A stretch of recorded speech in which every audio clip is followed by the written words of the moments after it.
So we'll wait minutes 2 or 3 to see how are people able to join.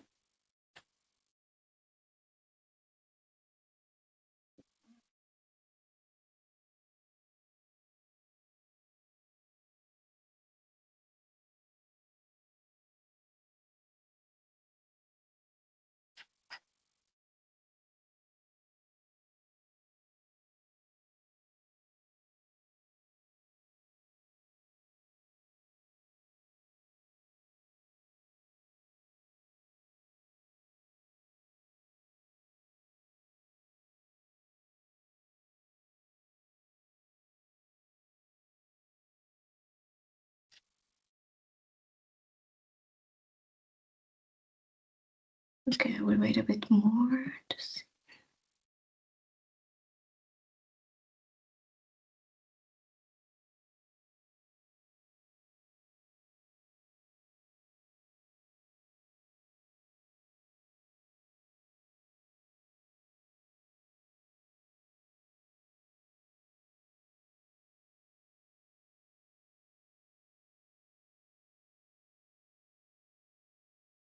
Okay, I see people are joining. I would still wait a minute or two to see maybe a bit more people join, because we had quite a lot of registrations, and to have some time for everybody to connect and to set up the sound and everything. But maybe for those who don't know me yet or who haven't met me yet, I'll start slowly by introducing myself. So my name is Zuzana Bohacheva.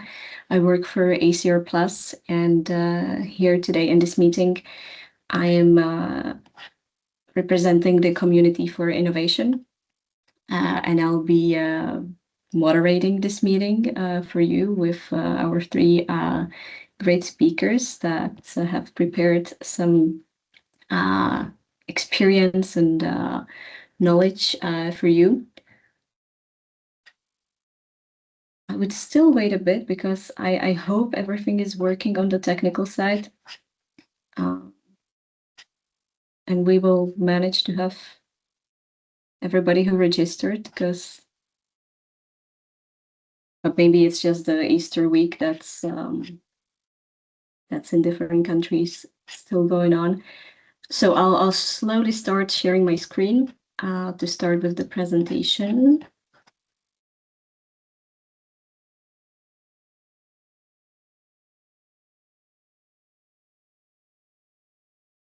I hope you can see my screen now. Yes, good. Okay. So also just 2 practical things at the beginning. We are recording this meeting, so as usual, we'll be both sharing the recording and the presentations afterwards. We'll upload them on the website, and so you'll be able to review them later as well.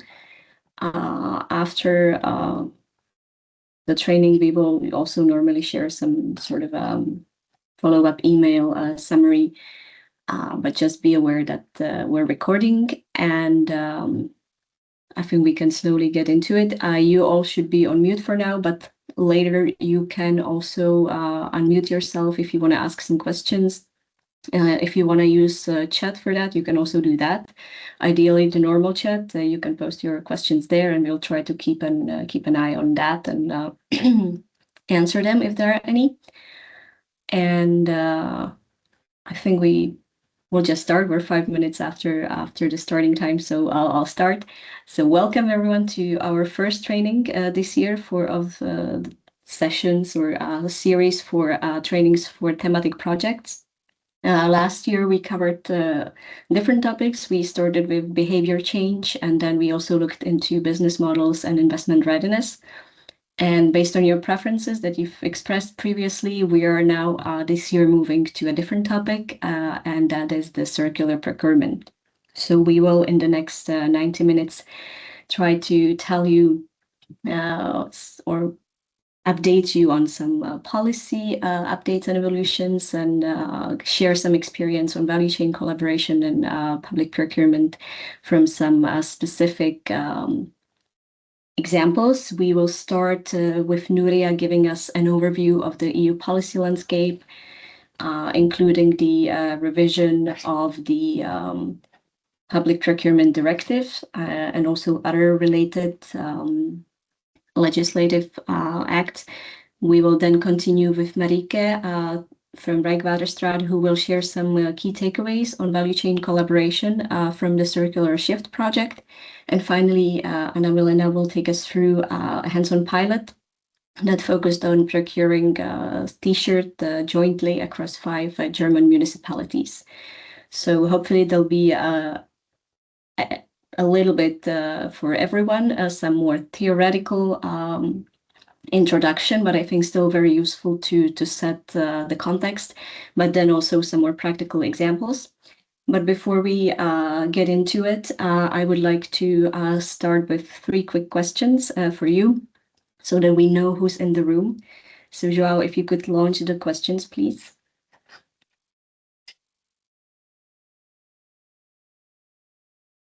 Yes, I have launched the questions. Okay. Yes. So as I said, this is to understand who's with us in the room, because when we talk about circular procurement, we may think that it's mainly relevant for public authorities, which I think is true, but also the other stakeholders. It could be very relevant for them to understand what's going on with the public procurement, and how could you maybe be involved, or how could you what you need to understand about it. So it would be good to have an idea of who's with us in the room today. And then we also like to know how familiar you are with the circular procurement, whether we have some experts with us or it's rather new to you. Maybe you've never really interacted with it. Maybe you've never really worked on it, or you have some knowledge, but not a very deep one or not a very practical one. And in case you do have some experience or plan to, we would also like to know maybe what are some of the challenges or barriers you're faced or you are afraid of facing.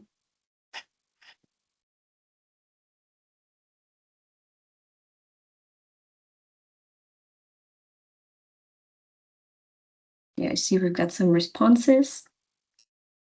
So we do have some public authorities with us, some consultancy. The most represented right now I see is research academia. And most people have some knowledge, understand the concept, but not the practicality. So I think that's perfect for the training session today, because you know something, but maybe you're not experts. So I think this is going to be very useful for you. And the biggest barrier you face is the internal capacity skills gap, which I also think some of our speakers today will be able to confirm that this is a common theme that keeps coming up.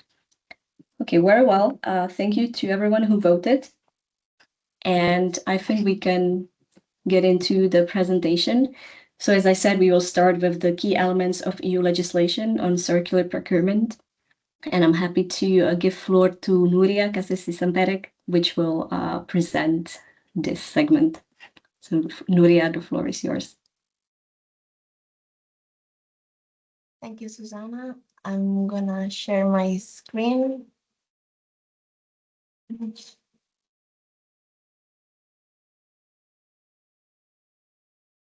Let me know if you see it. Yes. Yes, we can see it. Yeah, perfect. So, yeah, thank you very much. So my name is Nuria Casesi-Samperek and I work at ECL Plus. So today I'm going to present the key elements of EU legislation on circular procurement. So first, I will give some numbers on public procurement in the EU. Then this will follow by a public procurement, the EU legislative framework, mainly focus on the revision of the public procurement directives, but also sectoral legislation. And finally, I will give very brief insights into circular procurement.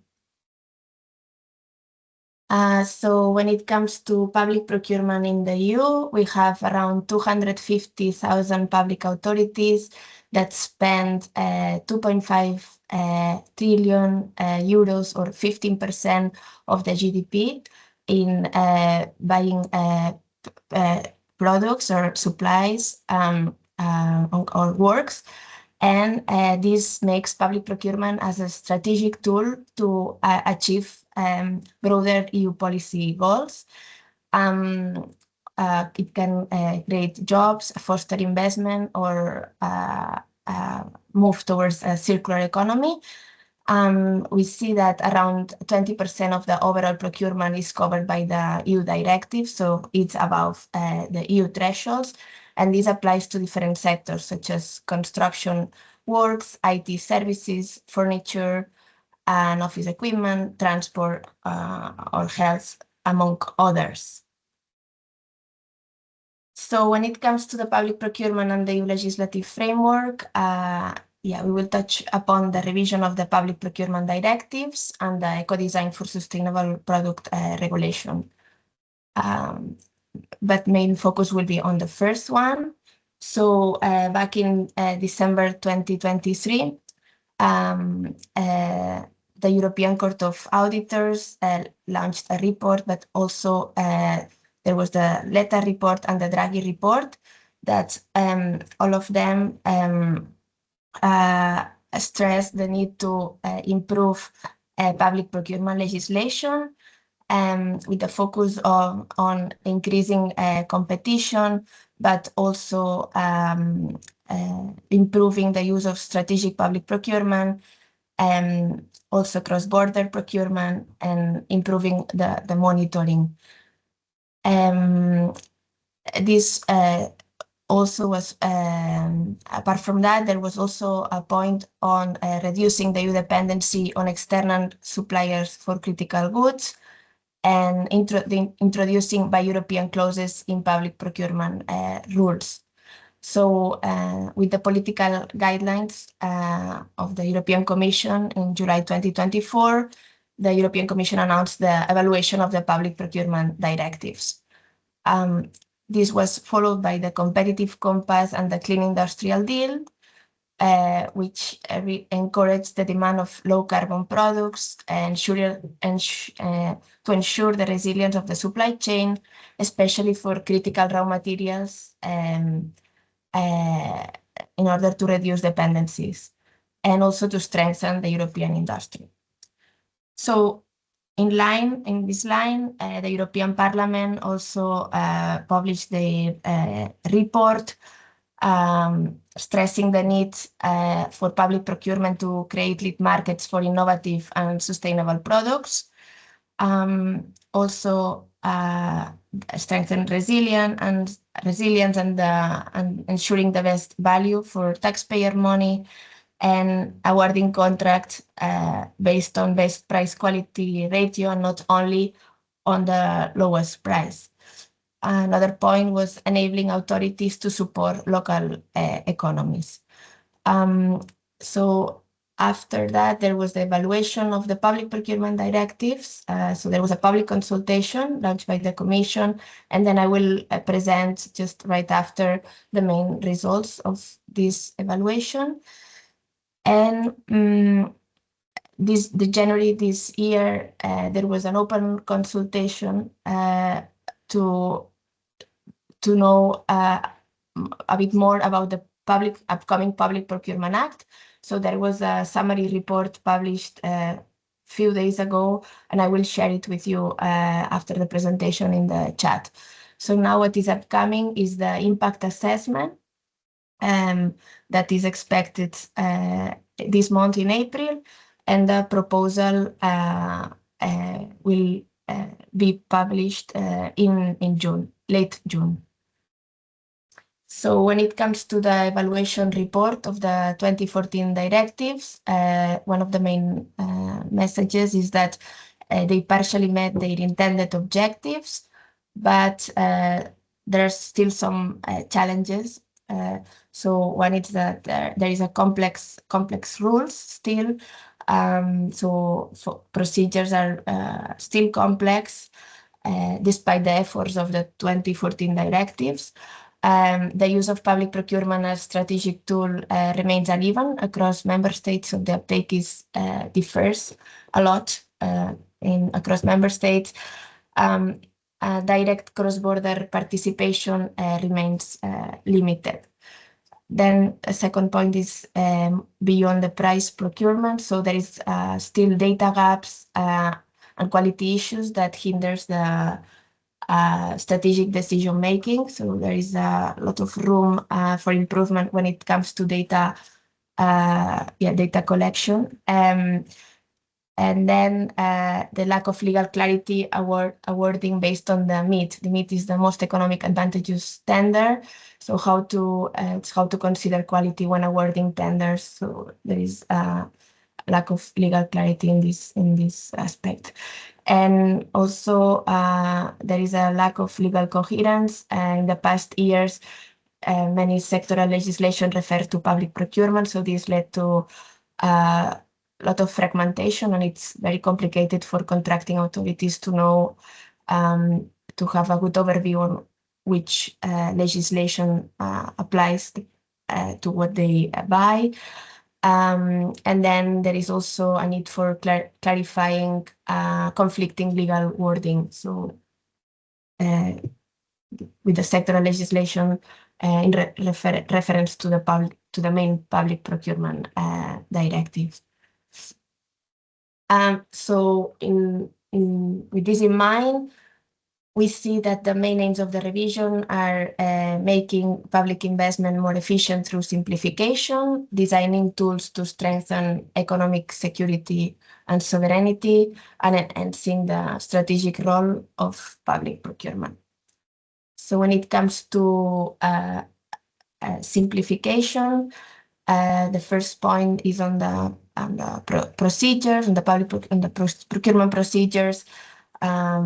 In order to make them faster and more flexible, there are 6 procedures in the public procurement directives, and some of them are barely used. So there is a need to understand why they are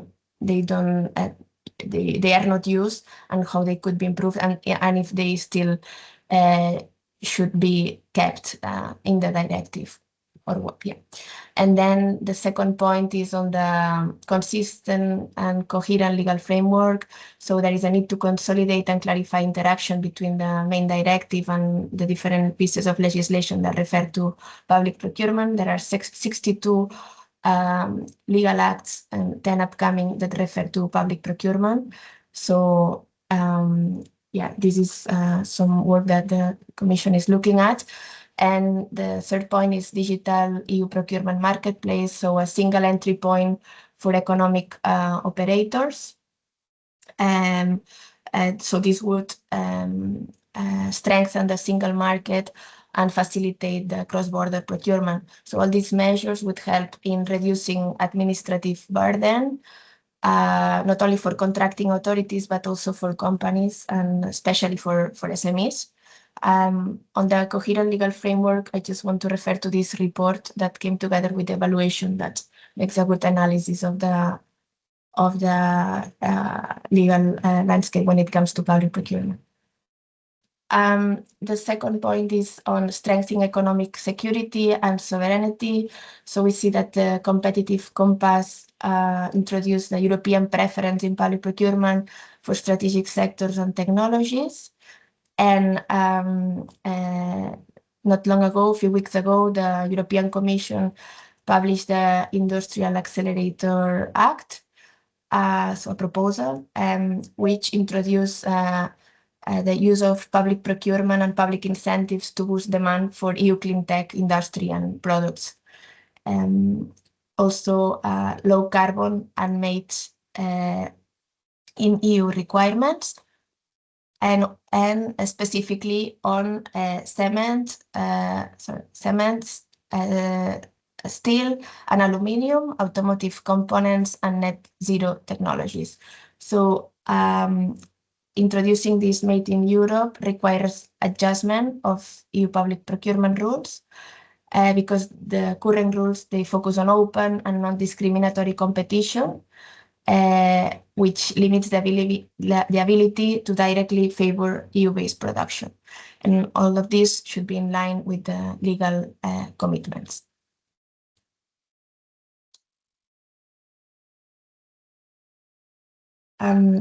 Then the third objective is on enhancing a strategic public procurement. When we talk about strategic public procurement, we refer to green, social, responsible, and innovative public procurement. So we see that public procurement is increasingly used as a strategic tool to achieve broader goals such as circularity, but its implementation is still limited. And there is this, the European Commission organized workshops in 27 member states called the procurement dialogues, in order also to understand what are the challenges and barriers in the uptake of strategic public procurement. So when it comes to technical barriers, we see difficulty in measuring and monitoring impacts and the benefits of strategic public procurement, but also lack of technical expertise and knowledge. When it comes to organization, is lack of strategic vision, political support, resistance to change. More on the legal side, complexity and rigidity of the legal framework. So demand more need for flexibility, lack of clarity on how to apply criteria, and fear of audits and litigation. When it comes to market and communication, there is a lack of dialogue and trust. So bringing together buyers and suppliers still not always happening. So there is a lack of information about what is existing on the market. And already mentioned at the beginning, resources and skills. So there is a lack of human and time resources, also financial, also in terms of competencies and access to funding. So with those, we see that around 60% of procurement procedures use the lowest price as the only award criteria for public contracts. So this hinders unfair competition this creates unfair competition, and it often comes at the expense of quality, sustainability, and social standards. So it does not or leads to suboptimal long-term outcomes. So there is a room to mandate quality criteria by reinforcing the nature of meat. So the meat principle, the most economic advantageous standard. So this principle is already in the main public procurement directive, and it allows the contracting authorities to use quality when awarding the contract. So one of the causes, according to the evaluation report, one of the causes of the limited integration of environmental and social criteria is the absence of standardized requirements, but also calculation tools like life cycle costing. So we see that by using life cycle costing, it allows to consider environmental and social externalities and going beyond the purchase price.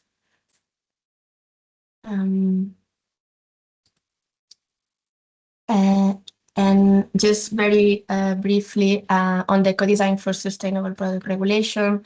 So now the European Commission, so there is a voluntary criteria available published by the European Commission, but we see that this criteria is not implemented largely. So the co-design for sustainable product regulation provides the legal basis for introducing mandatory minimum public procurement requirements for different products groups in the form of technical specifications, contract performance, and or targets. And with the co-design working plan, at least the priority products for which the Commission will consider setting the co-design requirements. So it includes steel, aluminium, textiles, with focus on apparel, furniture, tires, and mattresses. So this, and in the working plan, it is said that when the Commission will define the co-design requirements for the specific product, at the same time, they will also define the mandatory minimum public procurement requirements. But this needs to be seen. For some products, they should be published by 2027, the case of the textiles. So this will also be a big, quite important change. And finally, a few insights into circular procurement, and I'll leave to Marika to go more into depth. But circular procurement considers the whole life cycle of goods and services in order to avoid negative environmental and waste creation, and to achieve an overall reduction in the amount of energy and materials consumed. So the idea is to keep the maximum value for the longer time possible of products and materials. And including circular principles in procurement helps procurers to make a more holistic approach to sustainability and accelerate the transition of supply chains to a more circular economy. So public procurement is a lever to drive demand for circular products and services. Then contracting authorities can decide which circular criteria they incorporate in the tenders, and this will depend on the ambitions that they have.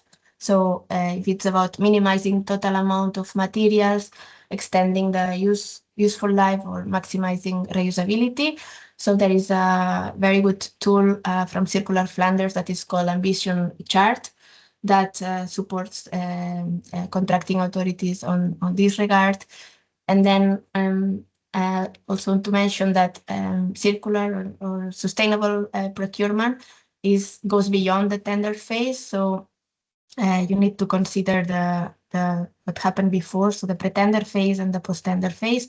And in the procedure guidance, we develop different recommendations with tools and cases on how to embed circular principles along the whole procurement cycle. And a very nice illustration is this one from the Circular and Fair ICT Pact.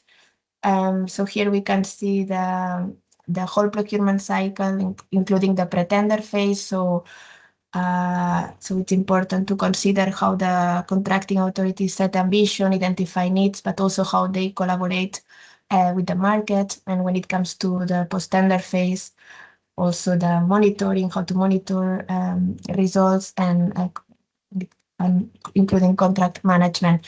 So here we can see in the procurement cycle 4 core strategies: buy less, buy better, and use longer. This is the end of my presentation. Thank you. If you have any questions, I'm happy to respond. Thank you, Nuria. I'm not sure from the technical side if you're able to, unmute yourself, but maybe if you raise your hands, we can unmute you, or there's always a chat for you to use in case you have some questions.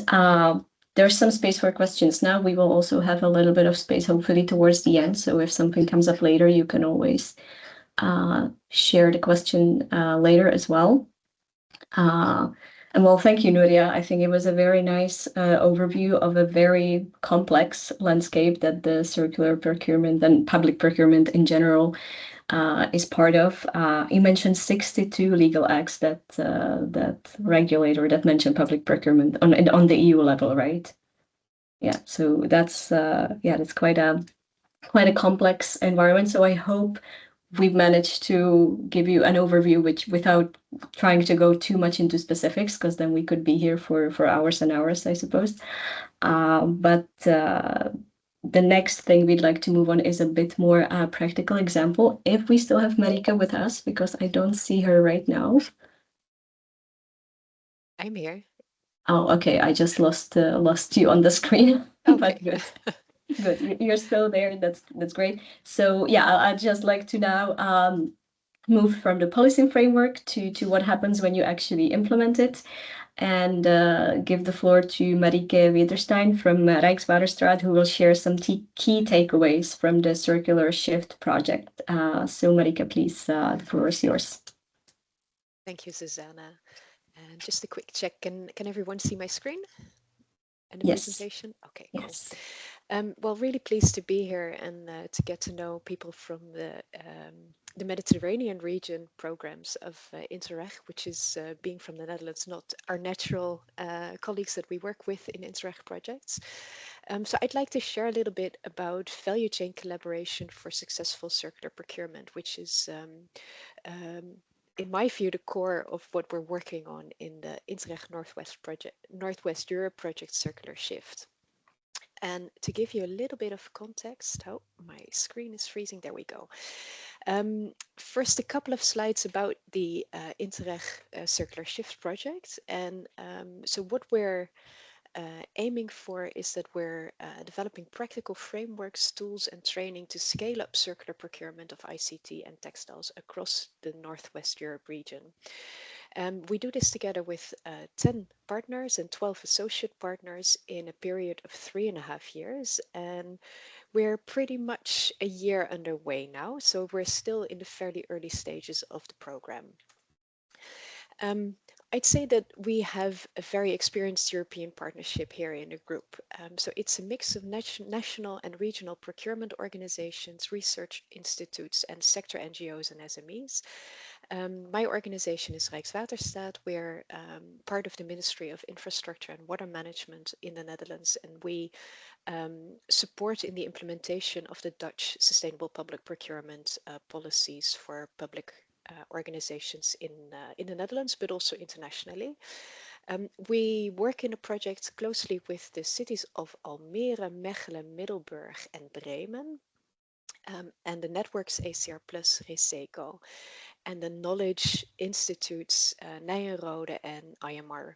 And last but not least, a social enterprise called Circulife.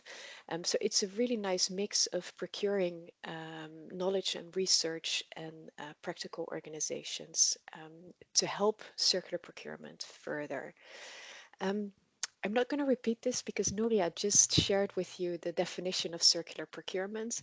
I'm again showing that simple graph that really helps make understanding circular procurement really easy, because essentially what you're trying to do is to make sure that altogether we buy less products, buy better products, use them better, and use products and materials as long as we can, and make sure that when we can no longer use products, that the materials are recycled in a way that we can keep them in loops and avoid waste. In that way, we contribute through circular procurement to establishing a circular economy. In Circular Shift, and prior to the development of Circular Shift, we were of course thinking about what is really needed to upscale circular procurement. And this project builds really on an Interreg North Sea region project ProCirc that Nuria also mentioned earlier, where one of the conclusions at the end of that project was that to achieve circular procurement, we need to consider circularity in the different stages of the value chain of a product. And that means that market engagement in fact could go beyond collaboration with suppliers and engage all actors that have a role to play in the value chain. The ProCirc project didn't allow to explore this type of value chain collaboration further, and that's actually where we're picking up the glove and starting our program. So Circular Shift really aims at accelerating a circular economy by scaling up circular procurement of phones, laptops, and workwear. in those 5 Northwest Europe regions, our countries. And we aim to drive value chain collaboration to enable implementation of circular strategies and enable and activate procuring organizations to implement organizational change to make this possible. We do this alongside 3 work packages. The first is value chain cooperation. The second is internal commitment and behavioral change. And it's really nice to hear in the introduction from Susanna that behavioral change was also something that you've been looking into in one of the knowledge sessions last year, because I guess it's key for all the transitions we're trying to make in innovative procurement or sustainable public procurement or circular procurement. And last but not least, we're also focusing on impact measuring and forecasting for informed decision making. Right, so why value chain collaboration? Why is it so important to not just speak with our suppliers and buy the best circular products, but why do we need to move beyond that? The value chain of many products is quite complex. It can go over many different countries. It can include and involve many different stakeholders that in fact all have a role to play if we want to work towards circular products. The decisions and that are made along the value chain and how we connect those can really make a big difference. If I think of a concrete example why value chain collaboration is so important is when you buy a super sustainable and circular product that can be repaired, can be upgraded, designed for recycling was really incorporated in the design of the product. But as a public buyer, you do not ensure that you have access to those repair services or you make use of the lifetime extension by setting a long lifetime for the product, then the potential of buying that circular product is really not met. And we're still not taking important steps towards achieving that circular economy and avoiding waste and keeping materials and products as long as possible in the loop. So when we think about value chain collaboration, we need to think about connecting both upstream and downstream suppliers, but we also need to strategically think about getting all noses in the same direction, we would say in Dutch, if I literally translate it. I guess you know what I mean. But within the public organization, because we see that often within a public organization, the people buying a product are not speaking a lot with the people who are responsible for the end of life management of a product. And if we want to make sure that products are repaired and recycled, then it's of course essential that we have one strategy that helps embedding those better choices along our organization. So both internally and with our value chain partners upstream and downstream, value chain collaboration is really essential to create circular solutions. And you may wonder, why did you guys decide to focus on workwear and ICT? And well, there are a couple of reasons. These are product categories that are bought by pretty much all public authorities. So there's a big potential to scale up the learnings from this project. And additionally, they're also both product categories that are made in complex value chains that go across the globe. So thinking about a value chain really challenges us, I guess, in these specific product categories. And last but not least, they come with a vast amount of sustainability challenges from raw material extraction to waste creation. Both ICT and workwear or textiles in general are product categories that are where the consumption globally is growing rapidly. And that also means that the environmental impacts are growing alongside with that consumption growth. And particularly that is the case because we see that recycling rates and reuse rates are actually not on par with the growth of consumption. And I guess many of you are aware of the environmental issues that are happening along the value chain of textiles. Think about environmental pollution from dyeing, The waste creation from both textiles and ICT is regularly in the news, but also we are confronted with social circumstances along the production chain of products, both ICT and textiles. So all in all, there's much to gain if we implement circular procurement in a good way. So we started our Circular Shift project with a needs assessment phase because, in order to develop value chain collaboration in the right way, it's important to understand what needs and barriers are experienced by public authorities and what good practices already exist. What did we do? We started out with a literature review to avoid that we're reinventing the news. We did good practice interviews and also an analysis of the current way of working of the three municipalities in the Circular Shift project. Excuse me. And altogether, with all partners in the project, we made a long list of good practices that we were aware of and that we could learn from. And the long list of good practices was, I think it was a total number of 29, so just short of 30. And after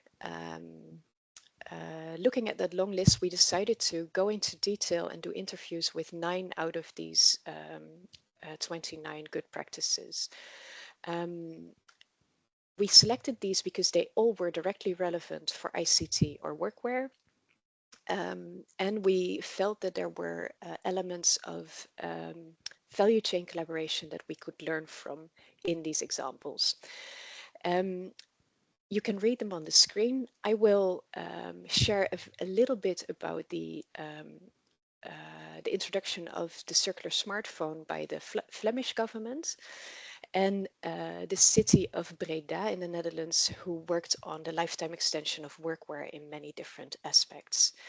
And after my presentation, Anna-Melena will share more about what they did in Bremerhaven. All right, so there were a lot of barriers that we experienced in this needs assessment. If I zoom in on a couple of them, and one that I already touched upon a little bit is the insufficient alignment and collaboration within the public organization. So it's really key that we connect the people responsible for procurement, the people who are the internal clients, so to say, of the procurement, so the people who need the workwear for the staff, or who the ICT department in the case of smartphones and laptops, and the people responsible for waste management and policies across the organization. We also see a lack of trust and transparency, which really doesn't help in getting value chain collaboration progress. And to give an example of that lack of trust and transparency, in ICT, there are, for instance, suppliers who offer to buy back items after you've used them and who claim that they will make sure that products get a second life. So there's lifetime extension outside of your own organization. But they're not really transparent in reporting on what that looks like and whether the products are really given a second life and where that happens. Does it happen in Western Europe, or are products shipped to Africa or Asia? And another one among the barriers that I'd like to highlight is a very practical one. There are a lot of opportunities for circular procurement in new business models like products as a service, but that has implications for the budgeting and cost management in the procuring entity. So from buying a product and having an annual budget to buy stuff, it would go to renting and having a periodical cost structure. So that requires changes within an organization. The needs that we identify are the following 4: fostering circular mindsets across the whole procuring organization, building knowledge and capacity on supply chain collaboration, because it's not a given that organizations, public authorities, automatically act as a value chain orchestrator. Also, to embed social and societal value, we also see that social drivers can really be strong incentives for circular procurement. And last but not least, it's really important that we improve inventory and asset management systems, also to be able to report on the benefits of circular procurement. And this is also, luckily, what we aim to do in the project and what we will be delivering on. So we're going to develop a value chain collaboration methodology. A draft method is already outlined, and our procuring partners in the program will start testing and piloting this methodology. We're developing training modules for procuring organizations and a decision-making framework to help internal decision making for circular procurement. So a lot of needs, a lot of barriers. So what does that mean? Can we do anything yet at the moment? And luckily there is a big yes, we can. This is a graph that Nuria also already showed, and it is so inspirational that I'm showing it again. So the Flanders circular procurement, or the Flanders ambition chart for circular procurement, really gives a lot of ideas in a very crisp one-page overview on what you can think about when you think about circular procurement. So it's really in line with the butterfly model or the R strategies. It's all about reducing the total amount of materials, reducing the amount of virgin inputs, extending the useful life of products, maximizing the reusability of a product and component, and maximizing the reusability and recyclability of materials. Out of the good practices that we selected, I'd like to highlight two.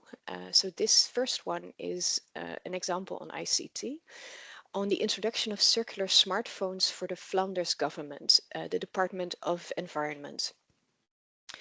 And the reason why they started looking into circular procurement is actually because they needed to reduce their scope 3 carbon emissions further. And circular procurement was for them the best way to achieve this. And they want to reduce their scope 3 emissions because the Flanders government has an ambition and goals to be a carbon neutral organization. And what they did is really interesting. And I also picked up on what Nuria shared in her presentation on a lack of life cycle costing methodologies. And this is exactly what they did in Flanders. So they developed a total cost of ownership assessment and a carbon impact assessment to compare the current Android device with the Fairphone that they wanted to introduce. And they did this because the Fairphone was really a lot more expensive than the Android device that they already had in-house. So if they wanted to make the case internally to make these changes, they needed to think about how they could do so in a cost-neutral way. And through the total cost of ownership assessment, they could identify at what number of years of use there would be a cost-neutral shift from the Fairphone to the Android device. And it really, the transparent calculations and analysis really helped them make the case internally to make this change, and the proposal was in the end also accepted. What this example showed is that within an existing value chain, you can innovate. So they focused a lot on internal engagement to make sure that the internal actors that needed to be on board in these changes were really on board. But all in all, they could make a big impact by making small changes in the existing value chain. The other example that I'd like to highlight, also looking at the clock, I see I need to rush a little bit, is the example on workwear of the city of Breda in the Netherlands, where they introduced also 4 out of those 5 strategies of the circular, of the goals and strategies for circular purchasers from Circular Flanders. And they managed to really introduce a lot of circular strategies in their procurement. So First of all, they went from a decentralized procurement strategy to a centralized one to get a better grip on what was being bought, what the costs were, and to get a better overview. They started offering more standard packages of products instead of allowing people, giving them an annual budget and to order up to a maximum of that annual budget, because that also created an incentive for users to buy new stuff which they might not really need. And the introduction of the rule that products would only be bought new if there was no option to repair an item and when the products were really worn. And what also was important is that in the procurement, they managed to really develop a new value chain where also repair and laundry with local companies in the city of Breda were introduced in that one contract. And last but not least, they also made sure that all of the end-of-life products were recycled, whether it was workwear, whether they were hearing protection or footwear. And it was all organized centrally by the main contractor, and there was a simple and central invoicing system. So this is a real example, in my view, of value chain collaboration. And the contracting authority, by setting up smart tender requirements, really enabled to bring all of these stakeholders together and create that circular value chain. Yeah, with that, I'd like to close my presentation. Anna-Milena will present more detail on the good practice that they have been working on. And if you'd like to know more about other case studies that we looked at for ICT and textiles, please feel free to register also for the 2 events that we have in the calendar. When we share the slides, you can find the registration link for the ICT webinar already in these slides. And if you register for the Circular Shift newsletter, you will receive an invite also for the textiles one. And with that, I'd like to give the floor back to Susanna. Yes, thank you, Marike. I think that was, again, very clear, nice overview of how it can actually look like and what it can entail in practice. And I think a lot of the points you mentioned are actually quite relevant for at least some of the projects we have within the ISE mission that are also working on either the repair culture or specific also electric equipment and similar issues with procuring stuff for municipalities. So I think there's a lot of overlap here. And so in case there are questions, I think you should all be now able to unmute yourself if you want to. So you can also use your microphones. But I also saw there was a question in the chat, which was also still to Nuria, but maybe we could address it now if you want, Nuria. There was a question from Valantes. Can you see the question? Or yes, good. Okay. Yes. So yeah, thanks a lot for this question. I know that there is a demand for standardized tools on life cycle costing. I'm not that familiar on how much the total cost of ownership is used. And I was thinking maybe Anna-Milena or Marika could bring more insights on this. We see now that the Flanders government used the TCO, but I don't know how easy it is and if it's largely used by contracting authorities. So yeah, Marika. Yeah, so it was really used by the government of Flanders, and they actually made their calculation model that they developed to do this for smartphones freely available. So I'm pasting the link in the chat, and you can find both a case study, but also the Excel tool that they developed to do this. So yeah, it's really fairly easy, and you can change all the parameters as well if they're not relevant for your organization. Yes, Valantis, if you're able to unmute yourself. Yes, good. Yes, thank you.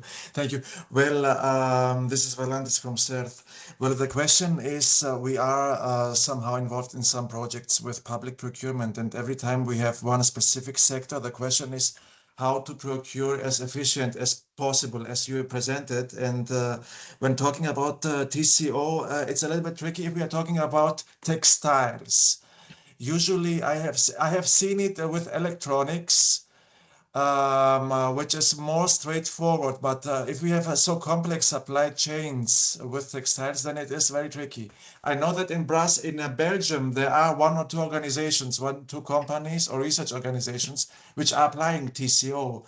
But usually, I think we go straight to the life cycle costing, which is a commercial approach or a scientific approach, and which is mostly practiced by scientific partners, then starting with some kind of Excel sheets if it comes to the total cost of ownership.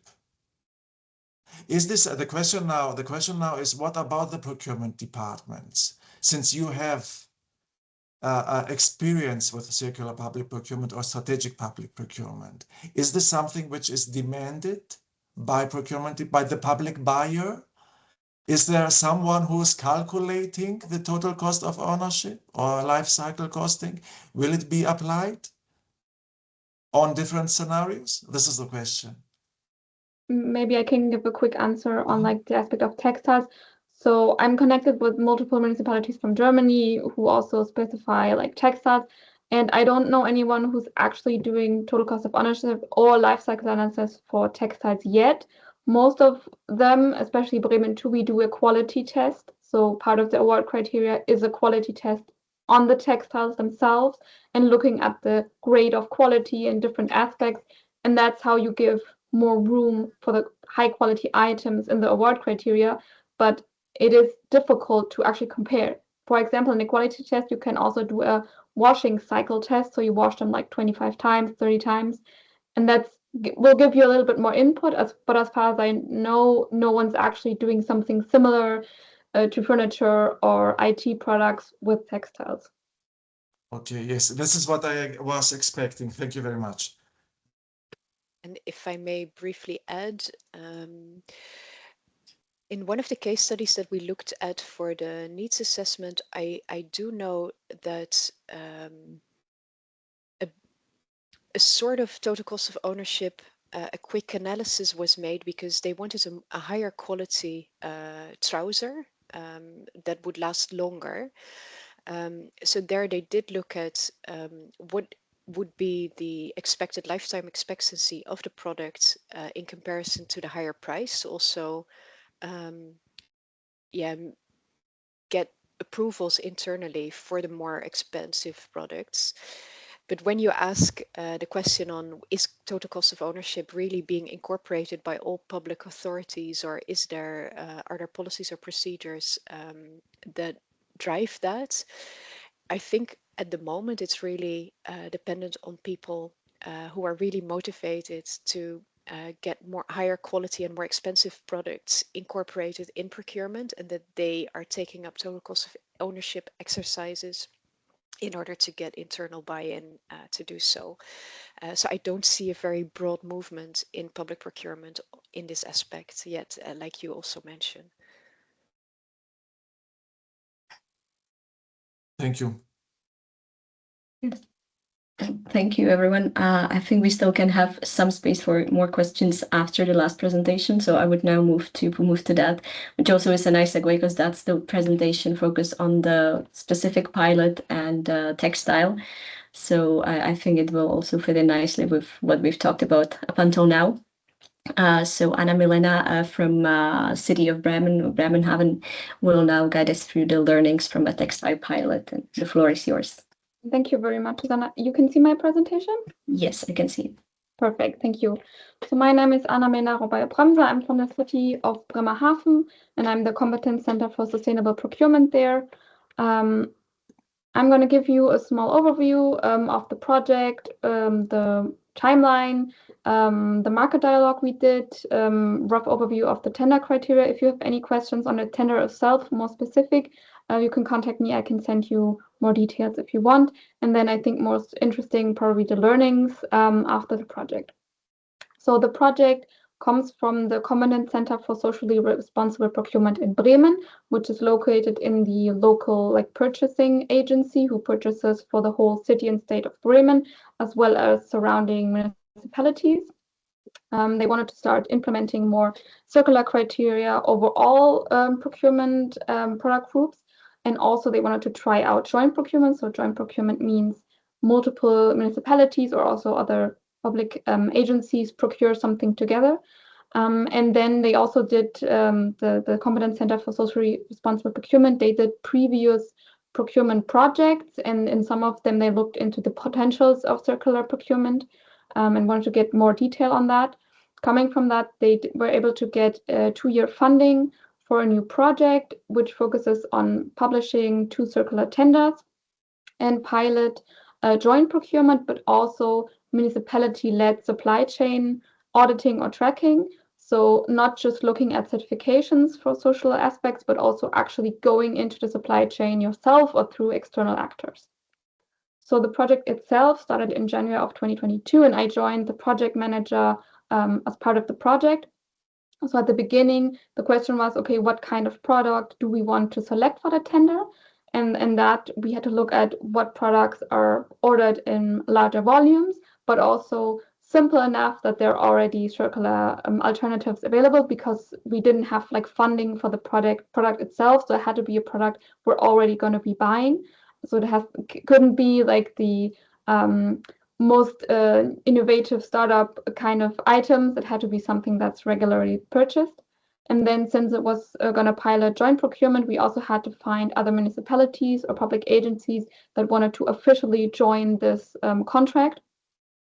So by July 2022, we had a few municipalities selected. So besides the city and state of Bremen, we had Bremerhaven, which is where I'm coming from, and then the cities Karlsruhe, Oldenburg, and the police of Berlin.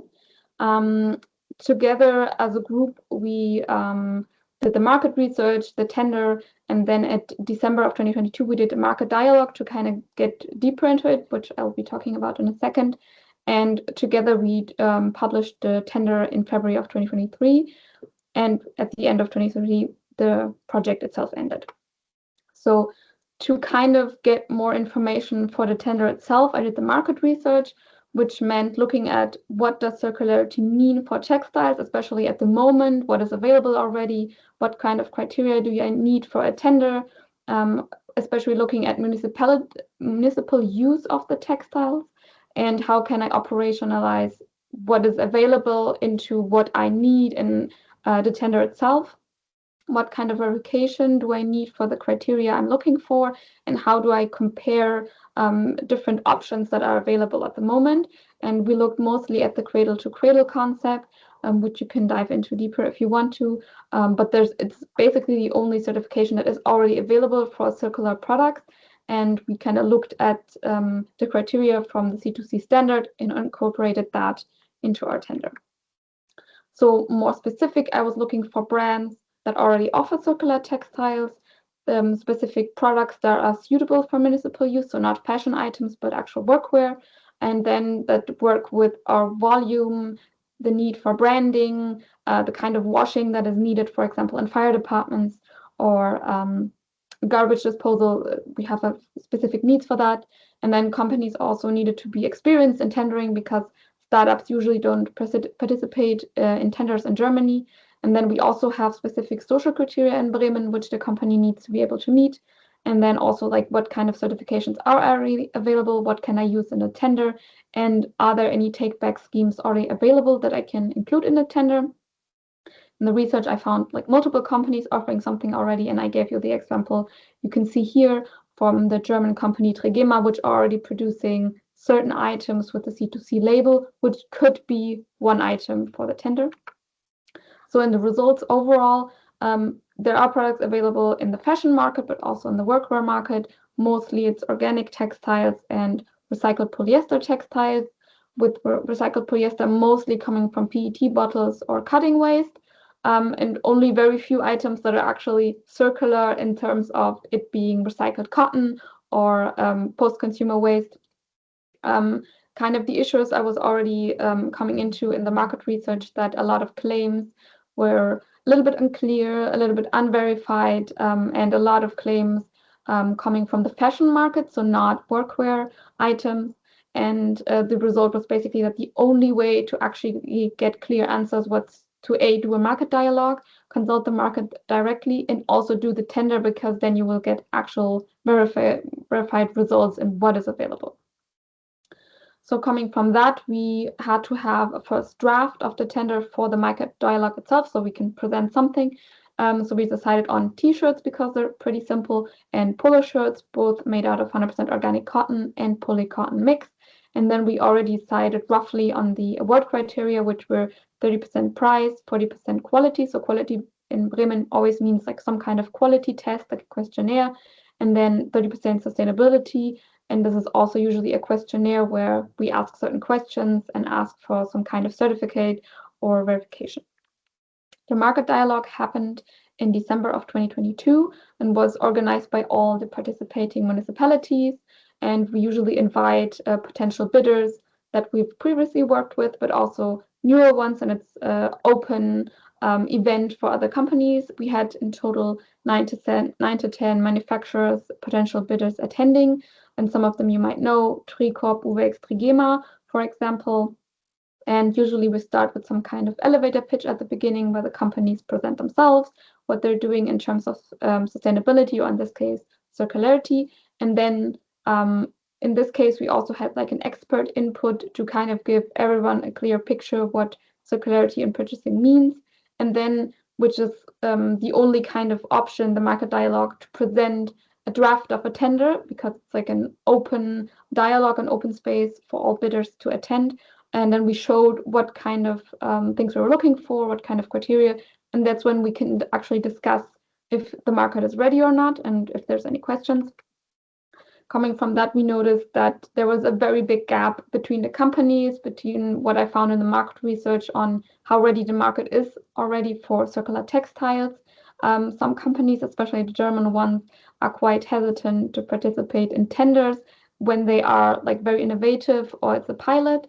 And some criteria, unfortunately, that especially if it's 5 municipalities, the criteria are very specific, and some of them don't really match circular ideas or ecological ideas, like washing at very high temperatures isn't really ecological, but maybe it's actually needed. But also like color range, size range can be a problem, especially when it comes to the take-back scheme. The companies had a very specific idea when the take-back scheme is actually profitable for them and also will not be too expensive for us. What was good is that the social standards we have in Bremen, which we regularly use, are not really an issue.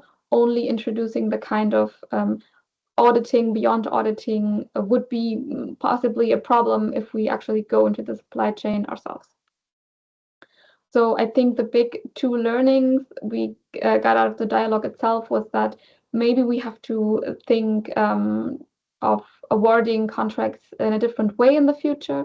So maybe don't make it so complicated, don't have so many standards, and give the companies more leeway in how to provide the best product itself, but also the most ecological product or circular product, whatever you're looking for, and give points on that.